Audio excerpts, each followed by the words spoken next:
Hello welcome teachers club. Good morning, എല്ലാവർക്കും good morning. Okay, അപ്പോൾ എല്ലാ പ്രിയപ്പെട്ട അധ്യാപക സുഹൃത്തുക്കൾക്കും ഉദ്യോഗാർത്ഥികൾക്കും നമസ്കാരം. ഒരു നല്ല ദിവസം ആശംസിക്കുന്നു. അതോടൊപ്പം തന്നെ നമ്മുടെ RRB ടീച്ചറിൻ്റെ രണ്ടാമത്തെ എക്സ്റ്റൻഷൻ്റെ ലാസ്റ്റ് ഡേറ്റ്, അവസാന തീയതി ഇന്നാണ്. എല്ലാവർക്കും അറിയാം. അറിഞ്ഞിട്ടില്ലാത്തവർക്ക് വേണ്ടിയാണ് ഈ വീഡിയോ. ഓക്കെ, നമ്മുടെ ചാനൽ സന്ദർശിക്കുന്നവർക്ക്, അറിഞ്ഞിട്ടില്ലാത്തവർക്ക് വേണ്ടിയാണ് ഈ വീഡിയോ. സെൻട്രലൈസ്ഡ് നോട്ടിഫിക്കേഷൻ 7/2024 നമ്മുടെ നോട്ടിഫിക്കേഷൻ്റെ കാറ്റഗറി നമ്പർ. അതിന് പ്രകാരം ആദ്യത്തെ എക്സ്റ്റൻഷൻ 16-ാം തീയതി വരെ ഉണ്ടായിരുന്നു, 16/2/2025 വരെ ഉണ്ടായിരുന്നു. രണ്ടാമതായിട്ട് എക്സ്റ്റെൻഡ് ചെയ്തത് 21/2/2025 വരെയാണ്. 21/2/2025 വരെയാണ് എക്സ്റ്റെൻഡ് ചെയ്തിരിക്കുന്നത്. അതായത് ഇന്നാണ്, ഓക്കെ, ഇന്നാണ് അപ്ലൈ ചെയ്യാനുള്ള ലാസ്റ്റ് ഡേറ്റ് എന്ന് പറയുന്നത് ഇന്നാണ്. ഓക്കെ, 21/2/2025. ഓക്കെ, അതുപോലെ തന്നെ ഒന്ന് രണ്ട് കാര്യങ്ങൾ നിങ്ങൾ സൂചിപ്പിക്കാനുള്ളത്. അതായത് നിങ്ങൾ ഇന്ന് ആപ്ലിക്കേഷൻ അയക്കാൻ മാത്രം ശ്രമിക്കുക. ഓക്കെ, ഇനി ആപ്ലിക്കേഷൻ അയച്ചതിന് ശേഷം ഫീസ് അടയ്ക്കുവാൻ ബുദ്ധിമുട്ടുള്ളവർ അതിൽ കുത്തിയിരിക്കേണ്ട. കുറച്ച് സൈറ്റ് പ്രശ്നം കാരണം ഫീസ് അടയ്ക്കാൻ പറ്റിയില്ലെങ്കിൽ വിഷമിക്കുകയും വേണ്ട. ഓക്കെ, അതിന് പ്രകാരം നമുക്ക് ഫീസ് അടയ്ക്കേണ്ടത് ഇന്ന് നിങ്ങൾക്ക് ഫീസ് അടയ്ക്കാം. ഓക്കെ, ഫീസ് അടയ്ക്കേണ്ട അവസാന തീയതി എന്ന് പറയുന്നത് നിങ്ങൾക്ക് മുമ്പ് 18-ാം തീയതി വരെ ആയിരുന്നു. അത് 22, 23 തീയതികളിൽ, 22-ഉം, അതായത് ആപ്ലിക്കേഷൻ 21-ാം തീയതി സമർപ്പിച്ചിട്ട് 22-ഉം 23-ഉം തീയതികളിൽ നിങ്ങൾക്ക് എന്ത് സമർപ്പിക്കാം? ഫീസ് പേയ്മെൻറ്റ് ചെയ്യാം. ഫീ പേയ്മെൻറ്റ് എന്ന് പറയുന്നത്, ഇപ്പോൾ ഫീ പേയ്മെൻറ്റ് ഡേറ്റ്, ഫീ പേയ്മെൻറ്റിന് നിങ്ങൾക്ക് 22-ാം തീയതിയും 23-ാം തീയതിയും അവസരമുണ്ട്. ഈ ഡേറ്റുകളിൽ ഫീസ് പേയ്മെൻറ്റ് ചെയ്യാൻ എന്തെങ്കിലും ബുദ്ധിമുട്ടുള്ളവർക്ക് ഫീ പേയ്മെൻറ്റ് ചെയ്യാം. ഫീ പേയ്മെൻറ്റ് ചെയ്യുമ്പോൾ നിങ്ങളുടെ ആപ്ലിക്കേഷൻ ആദ്യം മുതൽ തന്നെ യൂസർ നെയിമും നിങ്ങളുടെ മൊബൈൽ നമ്പരും പാസ്വേഡും കൊടുത്ത് കയറുക. മൊബൈൽ നമ്പരും പാസ്വേഡും കൊടുത്ത് കയറാൻ പറ്റാത്തവർക്ക്, അല്ലെങ്കിൽ പാസ്വേഡ് കഫേയിലൊക്കെ ചെയ്യുമ്പോൾ അവരെന്തെങ്കിലും പാസ്വേഡ് കൊടുത്തിട്ടുണ്ടായിരിക്കും, നിങ്ങൾക്ക് തന്നു കാണത്തില്ല. അത് ഒരുപാട് അങ്ങനെയുള്ള എൻക്വയറീസ് വന്നതുകൊണ്ടാണ് ഞാനത് പറയുന്നത്. അങ്ങനെ നിങ്ങൾക്ക് പാസ്വേഡ് ഇല്ലെങ്കിൽ നിങ്ങൾ സൈറ്റ് ഓപ്പൺ ആക്കുമ്പോൾ തന്നെ 2 ഓപ്ഷൻ ഉണ്ട്. ആധാർ കാർഡ് ഉപയോഗിച്ച് നിങ്ങൾക്ക് എൻറോൾ ചെയ്യാം, അതുപോലെ നിങ്ങളുടെ പാസ്വേഡ് ഉപയോഗിച്ചും നിങ്ങൾക്ക് എന്ത് ചെയ്യാം, നിങ്ങളുടെ ആപ്ലിക്കേഷനിലേക്ക് കിടക്കാം. അപ്പം പാസ്വേഡ് ഇല്ലാത്തവർ, ഓക്കെ, പാസ്വേഡ് ഇല്ലാത്തവർ നിങ്ങളുടെ ആധാർ നമ്പർ കൊടുത്ത് ഓപ്പൺ ചെയ്താൽ മതി. അതിൽ ഫസ്റ്റ് ഓപ്ഷൻ ആധാർ എന്നാണ് വരുന്നത്. ആധാർ എന്ന് പറഞ്ഞിട്ടാണ് ഫസ്റ്റ് ഓപ്ഷൻ വരുന്നത്. ഓക്കെ, അപ്പം ആധാർ ഉപയോഗിച്ച് നിങ്ങൾക്ക് എന്ത് ചെയ്യാം, അതിൽ കയറാവുന്നതാണ്. അപ്പോൾ OTP വരും, ആ OTP കൊടുത്താൽ മതി, നിങ്ങൾക്ക് അതിലേക്ക് നിങ്ങളുടെ ആപ്ലിക്കേഷനിലേക്ക് കയറാം. അത് ഓരോന്നോരോന്നായിട്ട് സേവ് കൊടുത്ത് നെക്സ്റ്റ് കൊടുത്ത് പോവുക. ഓക്കെ, അതായത് മുഴുവൻ സമർപ്പിച്ചിട്ടില്ലാത്ത അല്ലാത്തവർ മുകളിൽ ആപ്ലിക്കേഷൻ ഹിസ്റ്ററി എന്നും പറഞ്ഞ് കാണും. ആ ആപ്ലിക്കേഷൻ ഹിസ്റ്ററിയിൽ ക്ലിക്ക് ചെയ്തിട്ട് നിങ്ങളുടെ ആപ്ലിക്കേഷനിൽ പോയിട്ട്, അപ്പോൾ അവിടെ ഫീ പേയ്മെൻറ്റിൻ്റെ ഒരു ഓപ്ഷൻ വരും, അതിൽ ക്ലിക്ക് ചെയ്ത് കൊടുത്താൽ മതി. ഡയറക്റ്റ് ആയിട്ട് നിങ്ങൾക്ക് ഫീ പേയ്മെൻറ്റ് ചെയ്യാവുന്നതാണ്. നിങ്ങളുടെ ATM കാർഡും ക്രെഡിറ്റ് കാർഡും ഒക്കെ ഉപയോഗിച്ചുകൊണ്ട് നിങ്ങൾക്ക് എന്ത് ചെയ്യാം, പേയ്മെൻറ്റ് ചെയ്യാവുന്നതാണ്. അപ്പം ഓർക്കുക, ഡേറ്റ് 22/2/2025 വരെയാണ് ഫീ പേയ്മെൻറ്റ് ഡേറ്റ് എന്ന് പറയുന്നത്. ഓക്കെ, അപ്പോൾ അതിൽ ഫീ പേയ്മെൻറ്റ് ഇപ്പോൾ ചെയ്യാൻ ബുദ്ധിമുട്ടുള്ളവർക്ക് ആരും വിഷമിക്കേണ്ട. ഓക്കെ, അതിനുള്ള അവസരം നിങ്ങൾക്കുണ്ട്. രണ്ടാമതായിട്ട് പറയാനുള്ള കാര്യം, നിങ്ങളുടെ ഫോം, നിങ്ങൾക്ക് ഒരുപാട് പേര് ഭയങ്കരമായിട്ടുള്ള തിരുത്താൻ പറ്റാത്ത മിസ്റ്റേക്കുകൾ വരുത്തിയിട്ടുണ്ട്. അത് ഞാൻ പറയാം എന്താണെന്നുള്ളത്. അതൊന്നും ചെയ്യാൻ പറ്റത്തില്ല.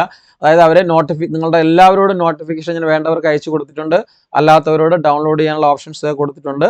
ആ നോട്ടിഫിക്കേഷനിൽ കൃത്യമായിട്ട് പറഞ്ഞിട്ടുണ്ട്, നമ്മൾ ആപ്ലിക്കേഷൻ അയക്കുന്ന സമയത്ത് നമ്മൾ ഫസ്റ്റ് പേജ് നിങ്ങളുടെ മൊബൈൽ നമ്പർ, അതുപോലെ തന്നെ ഇമെയിൽ, അതുപോലെ തന്നെ ആധാർ, ഇതൊക്കെ നമ്മൾ വെരിഫൈ ചെയ്യും. അതിന് മുമ്പ് മുകളിലോട്ട് നിങ്ങളുടെ പേര്, നിങ്ങളുടെ അച്ഛൻ്റെ പേര്, അമ്മയുടെ പേര്, ഡേറ്റ് ഓഫ് ബർത്ത്, ഇതെല്ലാം ചെയ്യുന്ന ഫസ്റ്റ് പേജ് ഉണ്ട്. ആ പേജ്, ക്രിയേറ്റ് ആൻ അക്കൗണ്ട് എന്ന് പറയുന്ന ആ പേജ് ഒരിക്കലും നിങ്ങൾക്ക് എഡിറ്റ് ചെയ്യാൻ പറ്റുന്നതല്ല. Cannot be modified create account. അപ്പോൾ അതിൽ പലരും മിസ്റ്റേക്ക് വരുത്തിയിട്ടുണ്ട്. മെയിലിന് ഫീമെയിൽ എന്നും ഫീമെയിലിന് മെയിൽ എന്നൊക്കെ എഴുതി ഒരുപാട് പേര് വിളിച്ചിട്ടുണ്ട്. അത് തിരുത്താൻ പറ്റത്തില്ല. ഇനി നമുക്ക് 24-ാം തീയതി അറിയാം ആ എഡിറ്റിംഗ് എന്താണ് സംഭവിക്കുന്നത് എന്നുള്ളത്.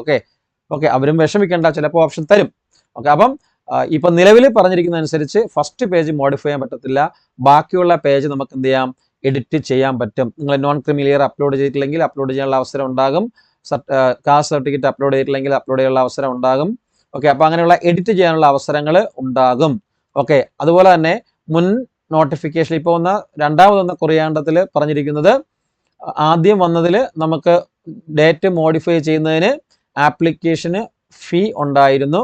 അതിൻ്റെ ആപ്ലിക്കേഷൻ്റെ ഫീ എന്ന് പറയുന്ന ഓരോ മോഡിഫിക്കേഷനും 250 രൂപമായിരുന്നു ഫീ, 250 രൂപ വീതമായിരുന്നു എൻ്റെ ഫീ എന്ന് പറയുന്നത്.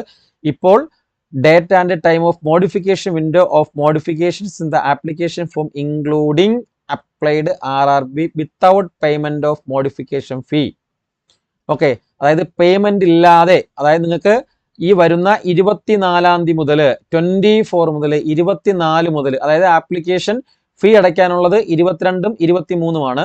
ആ 22ഉം 23ഉം കഴിഞ്ഞാൽ 24 തീയതി മുതൽ 24/2/2025 മുതൽ മാർച്ച് 5 തീയതി വരെ, മാർച്ച് 5 വരെ നിങ്ങൾക്ക് എന്ത് ചെയ്യാൻ പറ്റും? ആ മോഡിഫൈ ചെയ്യാനുള്ള അവസരം റെയിൽവേ തന്നിട്ടുണ്ട്. ഓക്കെ, ഫീ ഇല്ലാതെ, നോ ഫീ. ഓക്കെ, 24 മുതൽ മാർച്ച് 5 വരെ നിങ്ങൾക്ക് ആപ്ലിക്കേഷൻ മോഡിഫൈ ചെയ്യുന്നതിന് ഫീസ് ഇല്ല, മോഡിഫൈ ചെയ്യാം. അപ്പോൾ ഫസ്റ്റ് പേജ് ഒഴികെ ബാക്കിയെല്ലാം മോഡിഫൈ ചെയ്യാമെന്നാണ് പറഞ്ഞിരിക്കുന്നത്. അത് മോഡിഫിക്കേഷൻ വന്നാൽ ഉടനെ തന്നെ അതിൻ്റെ വീഡിയോസ് നിങ്ങൾക്ക് ലൈവായിട്ട് അപ്ഡേറ്റ് ചെയ്ത് തരുന്നതായിരിക്കും. ഓക്കെ, അപ്പോൾ മോഡിഫൈ ചെയ്യാനുള്ളവരാരും വിഷമിക്കേണ്ട.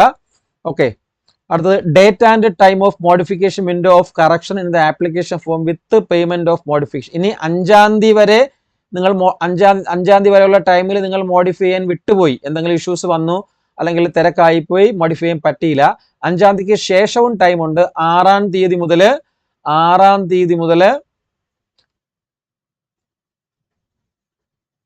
ഓപ്ഷൻ ഉണ്ട്. 6 തീയതി ടു 15 തീയതി വരെ, 6 തീയതി മുതൽ 15 മാർച്ച് വരെ, 6 മുതൽ 15 മാർച്ച് വരെ നിങ്ങൾക്ക് അവസരമുണ്ട് മോഡിഫൈ ചെയ്യാനായിട്ട്. പക്ഷെ അതിന് എന്ത് ചെയ്യും? Date and time of modification window of the correction in the application form which payment of modification fee. Okay, അപ്പം 6 മുതൽ 15 വരെ നിങ്ങൾക്ക് എന്ത് ചെയ്യാൻ പറ്റും? 250 രൂപ ഫീ അടച്ചുകൊണ്ട് മോഡിഫൈ ചെയ്യാം. അപ്പം നിങ്ങൾക്ക് ആ ടൈമിന് മുമ്പ് മാർച്ച് 24 മുതൽ ഫെബ്രുവരി 24 മുതൽ മാർച്ച് 5 വരെ ഫീ അടയ്ക്കാതെ മോഡിഫിക്കേഷനുള്ള ടൈമുണ്ട്. ആ ടൈമിൽ തന്നെ നിങ്ങൾ എന്ത് ചെയ്യുക? ആ മോഡിഫിക്കേഷൻ ചെയ്ത് തീർക്കുക. ഓക്കെ, പിന്നെ ഇതാ എല്ലാവരും ചോദിച്ച ഒരു ചോദ്യത്തിനുള്ള ഉത്തരമാണ് ഞാൻ ഒന്നും കൂടി പറയുന്നു. ഒരുപാട് തവണ പറഞ്ഞു കൊടുത്തിട്ട് വീണ്ടും ചോദിക്കുന്നതാണ്. Details filled in the create account, ഞാൻ മുമ്പ് പറഞ്ഞു തൊട്ട് മുമ്പ്, from and chosen RRB cannot be modified. ഇതിനെപ്പറ്റി അവർ പുതിയൊരു കുറയാണ്ട് ഇറക്കിയിട്ടുണ്ട്. അവരെന്തെങ്കിലും റിലാക്സേഷൻ തരുമെന്നാണ് പറയുന്നത്. പക്ഷെ നിലവിലുള്ള ഇതനുസരിച്ചിട്ട് നമ്മൾ തിരഞ്ഞെടുത്ത RRB, നമ്മൾ ഫീസ് അടച്ചതിന് ശേഷം, ഓക്കെ, നമ്മൾ RRB ഒക്കെ സെലക്ട് ചെയ്തിട്ടാണ് ലാസ്റ്റ് ഫീസ് അടയ്ക്കാനുള്ള സ്റ്റെപ്പ്. അപ്പോൾ ഫീസും പേയ്മെന്റും അടച്ചതിന് ശേഷം എന്ത് ചെയ്യത്തില്ല? ഒരിക്കലും നമ്മൾ സെലക്ട് ചെയ്ത RRB മാറ്റി കൊടുക്കുവാൻ പറ്റുന്നതല്ല. ശ്രദ്ധിക്കുക. ഓക്കെ, ഉറപ്പായിട്ടും ശ്രദ്ധിക്കുക, നന്നായിട്ട് ക്ലിയർ ചെയ്ത് കേൾക്കുക. ഓക്കെ, RRB മാറ്റാൻ പറ്റുന്നതല്ല നിലവിലുള്ള നോട്ടിഫിക്കേഷൻ അനുസരിച്ച്. ഇനി ഫീ പേയ്മെന്റ് കാര്യത്തിൽ ഒരുപാട് പേർക്ക് മിസ്റ്റേക്ക് പറ്റിയിട്ടുണ്ട്, അത് ശ്രദ്ധിക്കുക. നിങ്ങൾ ജനറൽ ആണെങ്കിൽ ജനറലിന്റെ ഫീസ് 500 രൂപയും, ഓക്കെ, ജനറൽ ആണെങ്കിൽ ജനറലിന്റെ ഫീസ് 500 രൂപയാണ് വരുന്നത്. ഓക്കെ, അത് നിങ്ങൾ ഓട്ടോമാറ്റിക്കായിട്ട് വരും, ഞാനിത് പറയേണ്ട കാര്യമില്ല. ഓട്ടോമാറ്റിക്കായിട്ട് ഫീയുടെ സ്ട്രക്ചർ നിങ്ങൾ കൊടുക്കുന്ന സമയത്ത് നിങ്ങൾ ഏത് കാറ്റഗറിയാണോ വയ്ക്കുന്നത് ആ കാറ്റഗറിക്ക് അനുസരിച്ച് ഫീസ് അതാത് സമയത്ത് അപ്ഡേറ്റ് ചെയ്യപ്പെടുന്നതാണ്. അല്ലെങ്കിൽ ആ സൈറ്റിൽ തന്നെ ഓട്ടോമാറ്റിക്കായിട്ട് അപ്ഡേറ്റ് ആവുന്നുണ്ട്. ഓക്കെ, അത് കൂടാതെ പിന്നെ ഒരു കാര്യമുള്ളതെന്ന് പറയുന്നത് ജനറൽ ഫീസ് 500 രൂപ. ഓക്കെ, പക്ഷേ ഈ 500 രൂപയിൽ നിന്ന് ഞാൻ പറഞ്ഞു, നിങ്ങൾ 500 രൂപ അടച്ചാലും അതിൽ 400 രൂപ നിങ്ങൾ എക്സാം എഴുതുകയാണെങ്കിൽ റീഫണ്ട് ചെയ്ത് കിട്ടും. എക്സാം എഴുതുകയാണെങ്കിൽ ആ 400 രൂപ റീഫണ്ട് ചെയ്ത് കിട്ടും. ആരായാലും ജനറൽ കാറ്റഗറിയിലുള്ള ഫസ്റ്റ് CBT കഴിയുമ്പോൾ 400 രൂപ നിങ്ങൾക്ക് റീഫണ്ട് ചെയ്ത് കിട്ടും. ഇനി ബാക്കിയുള്ള എല്ലാ കാറ്റഗറിയും, ഓക്കെ, അതായത് റിസർവേഷനുള്ള SC ആയിരുന്നാലും ST ആയിരുന്നാലും, അതുപോലെ തന്നെ EWS എക്കണോമിക്കലി വീക്കർ സെക്ഷനിൽ വരുന്ന EWS എന്നൊക്കെ പറയുന്ന കാറ്റഗറീസ്, അതുപോലെ തന്നെ അതിൽ വരുന്ന OBCs, ഓക്കെ, അതിൽ വരുന്ന OBC, അതുപോലെ സ്ത്രീകൾ, ഓക്കെ, ഗേൾസ്, വുമൺസ്, അവർക്കും എന്തില്ല, ഫീസ് ഉണ്ട്. 250 ആണ് അവരുടെ ഫീസ്. ഇവരുടെ എല്ലാം ഫീസ് 250 ആണ്. ഓക്കെ, 250 ആണ്. ആ 250 രൂപ നിങ്ങൾ ഇതേപോലെ ഫസ്റ്റ് CBT ഫസ്റ്റ് ടെസ്റ്റ് നിങ്ങൾ അപ്പിയർ ചെയ്ത് കഴിഞ്ഞാൽ ആ ഫീസ് നിങ്ങൾക്ക് തിരികെ കിട്ടുന്നതാണ്. റീഫണ്ടബിൾ ആണ്, ഫുൾ റീഫണ്ടബിൾ ആണ്. ഓക്കെ, ഇതാണ് ആ ഫീസിന്റെ ഫോമാറ്റ്. പലരും ഫീസ് അടയ്ക്കുന്നതിൽ വരെ തെറ്റ് വരുത്തിയിട്ടുണ്ട്. കാരണം നിങ്ങൾ ആപ്ലിക്കേഷൻ അയക്കുന്ന സമയത്ത് കൊടുക്കുന്ന കാറ്റഗറി മാറിപ്പോവും. ഓക്കെ, EWSന് ജനറലിന് പകരം EWS കൊടുക്കും, OBCക്ക് പകരം ജനറൽ കയറി കൊടുക്കും, തിരിച്ചു കൊടുക്കും. അപ്പോൾ അതൊന്നും വരരുത്. നിങ്ങൾ ഫീസ് അടയ്ക്കാനായിട്ട് വരുമ്പോൾ നിങ്ങളുടെ കാറ്റഗറി നിങ്ങൾ തന്നെ ശ്രദ്ധിക്കുക. എനിക്ക് അടയ്ക്കേണ്ടത് ഞാൻ SC ആണ്, ഞാൻ ST ആണ്, ഞാൻ EWS ആണ്, ഞാൻ OBC ആണ്, ഞാൻ പെൺകുട്ടിയാണ് എങ്കിൽ എനിക്ക് 250 രൂപയെ വരികയുള്ളൂ എന്നൊരു ബോധം വേണം. വെറുതെ കയറി ഫീസ് അടയ്ക്കരുത്. ഓക്കെ, അപ്പോൾ അങ്ങനെ ആ 250 രൂപ ഫീസ് അല്ല വരുന്നതെങ്കിൽ ആപ്ലിക്കേഷനിലേക്ക് തിരിച്ചു പോവുക. അത് അപ്പോൾ തന്നെ എന്ത് ചെയ്യുക, തിരുത്തിയിട്ട് ഫീസ് അടയ്ക്കുക. അപ്പം ഓക്കെ, അപ്പോൾ ഫീസിൻ്റെ കാര്യവും ഇതാണ് പറയാനുള്ളത്. അപ്പം തീർച്ചയായിട്ടും എല്ലാവരും എന്ത് ചെയ്യുക, പരമാവധി കഴിയുന്നവർ, സിസ്റ്റം നമ്മുടെ സൈറ്റ് ഒക്കെ ബ്ലോക്ക് ആവുന്നുണ്ട്, പരമാവധി കഴിയുന്നവർ എന്ത് ചെയ്യുക, രാവിലെ തന്നെ ആപ്ലിക്കേഷൻസ് അയക്കാനായിട്ട് ശ്രമിക്കുക. എല്ലാവരും അയക്കുക. ഓക്കെ, എല്ലാവരും പരീക്ഷ എഴുതുക, പഠിക്കുക. ഓക്കെ, ക്ലാസ്സുകളുടെ കാര്യമൊക്കെ ഞാൻ കഴിഞ്ഞ വീഡിയോയിലും പറഞ്ഞു.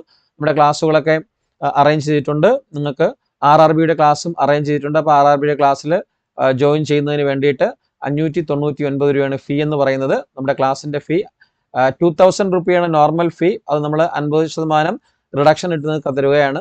599 രൂപയാണ് ഫീ എന്ന് പറയുന്നത്. ഓക്കെ, 599 രൂപ അടച്ച് നിങ്ങൾക്ക് ജോയിൻ ചെയ്യാവുന്നതാണ്.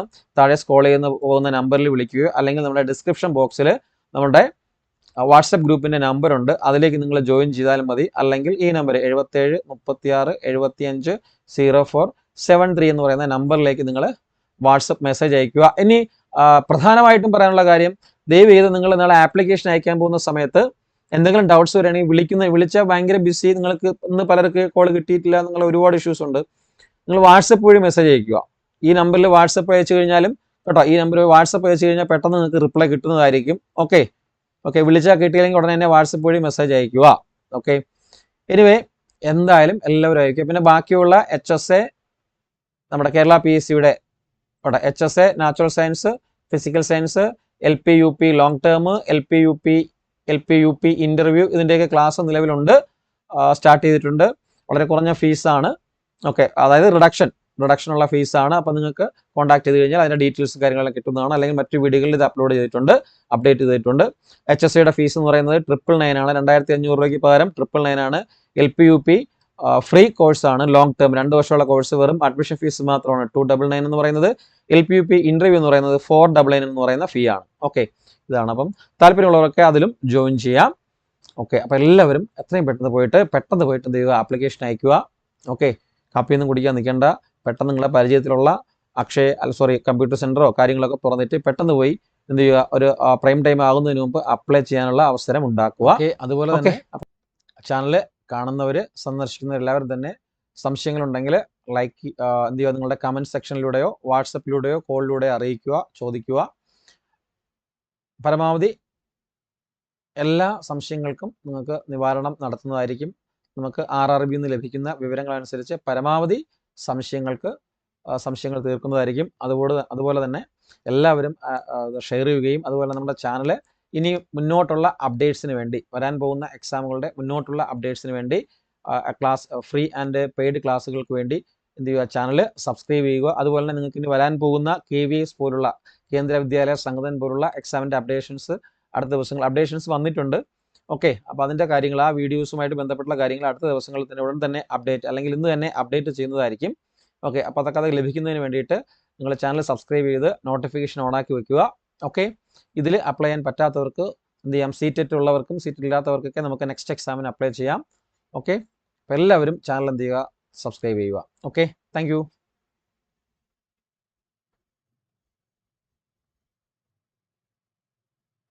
ഓക്കെ, അപ്പം ഒരിക്കൽ കൂടി എല്ലാവർക്കും ഒരു നല്ല ദിവസം ഒരിക്കൽ കൂടി ആശംസിക്കുന്നു.